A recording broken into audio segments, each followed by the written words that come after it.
Hi hello, ഇന്നത്തെ video ഒരു പയർ മെഴുക്കുവരട്ടിയതാണ് ഉണ്ടാക്കാൻ പോകുന്നത്. അതിനായി ചട്ടി അടുപ്പത്ത് വെച്ച് എണ്ണ ഉണ്ടായ ശേഷം കടുക് പൊട്ടിക്കുക, തേങ്ങാക്കൊത്ത് ആഡ് ചെയ്യാം. നല്ലപോലെ മൂത്ത ശേഷം നമുക്ക് കുറച്ച് സവോള ആഡ് ചെയ്യാം.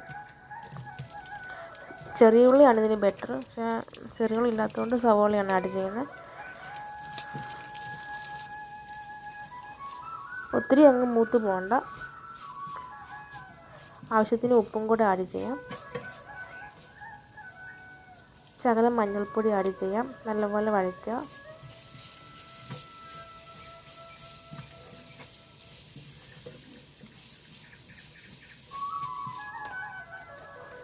നമുക്കിനിയും പയർ ആഡ് ചെയ്യാം. ഇത് നല്ലപോലെ ഇളക്കുക.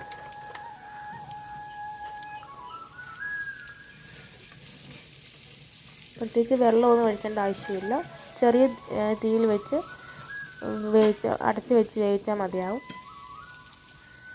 നല്ലപോലെ കവർ ചെയ്ത് വെക്കുക. ഇടയ്ക്കിടയ്ക്ക് ഇളക്കി കൊടുക്കണം. ഒരു മുക്കാൽ വേവാകുമ്പോൾ നമുക്ക് ക്രഷ്ഡ് ചില്ലി ആഡ് ചെയ്യാം. ഇതായിരിക്കും നല്ലത്. മുളക് പൊടിയെക്കാട്ടിലും നല്ലത് ക്രഷ്ഡ് ചില്ലി ആഡ് ചെയ്യുന്നതാണ്. നല്ലപോലെ സോട്ട് ചെയ്യാതെ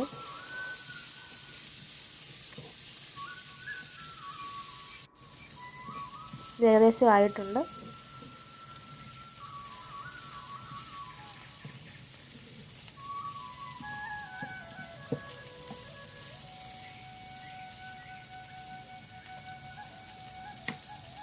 നല്ലപോലെ ഇളക്കി ഇടയ്ക്കിടയ്ക്ക് കൊടുക്കുക. അടി പിടിക്കാണ്ടിരിക്കാൻ വേണ്ടി ഇടയ്ക്കിടയ്ക്ക് ഇളക്കി കൊടുക്കുക. ഈ പരുവായാൽ മതിയാകും. ഇനി ഒത്തിരി ഇത് പോകേണ്ട ആവശ്യമില്ല. ഇത് റെഡി ആയിട്ടുണ്ട്. ഇത് വളരെ ഈസി ആയിട്ട് ഉണ്ടാക്കാൻ പറ്റിയ ഒരു പയർ മെഴുക്കുവരട്ടിയാണ്. Thank you.